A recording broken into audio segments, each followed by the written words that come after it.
Today, we're diving into a really complex situation unfolding in Japan, where a court has done something pretty extraordinary. It's ordered a religious organization to be dissolved.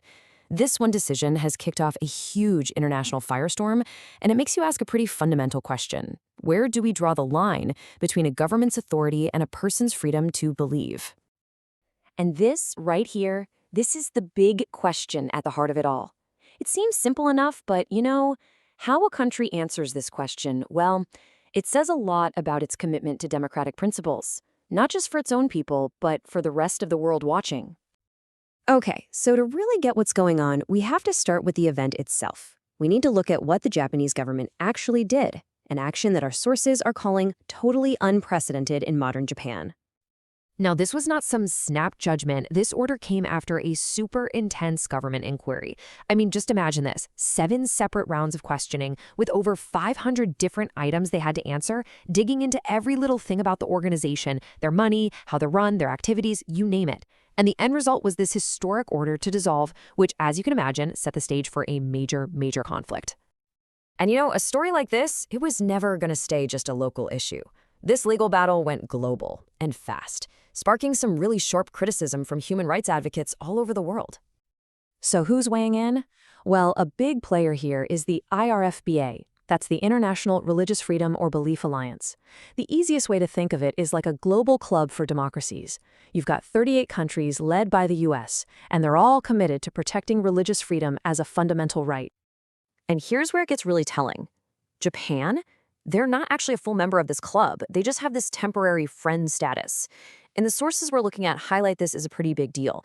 It kind of signals that there's already some international unease, like maybe Japan's approach isn't quite lining up with what its democratic allies expect. This quote from Katrina Lantos Sweat, it absolutely nails the core of the international criticism. The argument is that you can't just punish an entire religious community because of what some members might have done. That's called collective punishment. And it just goes against the basic ideas of justice. Wow. I mean, the language from these European experts is incredibly strong. They're not just arguing about legal details here. They're drawing a direct line between this action in a modern democracy and the kind of oppression you'd expect to see in a totalitarian state. That's a huge statement. So the point here is, this isn't just some dry legal argument happening in a courtroom. The analysis suggests it's a matter of international diplomacy, and Japan's entire reputation on the world stage could be at stake. Okay, let's zoom in a bit. We've talked about the global reaction, but what about inside Japan itself? This case isn't just raising eyebrows internationally. Critics are saying it clashes with the very foundation of Japan's own post-war constitution. And you really can't understand why this is such a big deal without looking at Japan's history. Before World War II, you had state Shinto and other religions were suppressed. The country's new constitution in 1947 was a direct, deliberate reaction to that. It was designed specifically to create a strict wall between religion and the state, to make sure that kind of oppression could never happen again. So scholars break this freedom down into 3 basic parts. First, you have the freedom to believe whatever you want inside your own head. Second, the freedom to actually practice your religion. And third, and this is the crucial one for this case, the freedom of association, which is the right to form religious groups. The argument is that this dissolution order is a direct attack on that third pillar. But it's not just what happened, it's how it happened that's raising red flags. Instead of a normal, full public trial, this case was handled through a special, closed-door procedure.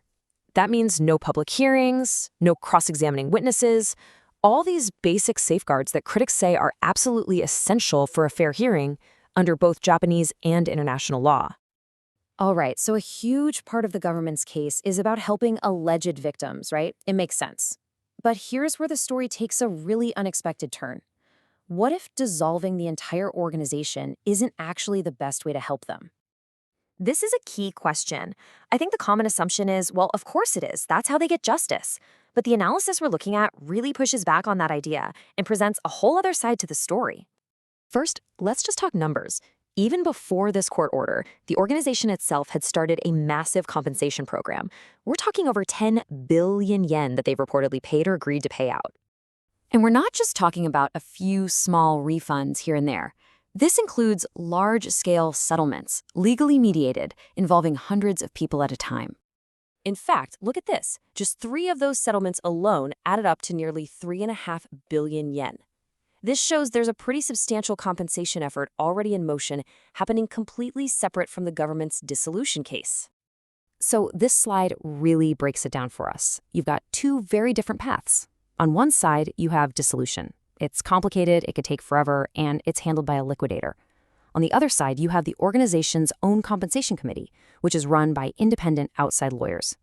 The source argues this second path is not only faster, but, and this is a huge deal, it can even pay out claims that are too old to take to court. So, at the end of the day, this has become way bigger than just one organization. It's being framed as a genuine defining moment, a real test for Japan's laws, its democratic values, and frankly, its place in the world. So, it all really boils down to these 3 key challenges. First, under international law, can you really use a vague term like public welfare to just shut down a religious group? Second, does this order break Japan's own constitutional promises? And finally, there's the principle of proportionality. Basically, if victims are already being compensated through another system, is taking the extreme step of dissolving the group still necessary or even reasonable? And this final quote, man, it really frames the whole debate perfectly. The argument is that how a country handles religious freedom isn't just some side issue. It's the ultimate litmus test for how much it respects all human rights.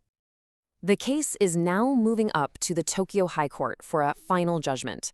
And as they figure out what to do, believe me, the world is watching. Their decision isn't just going to decide the fate of one group. It's going to send a really powerful signal about the future of freedom itself in one of the world's most important democracies.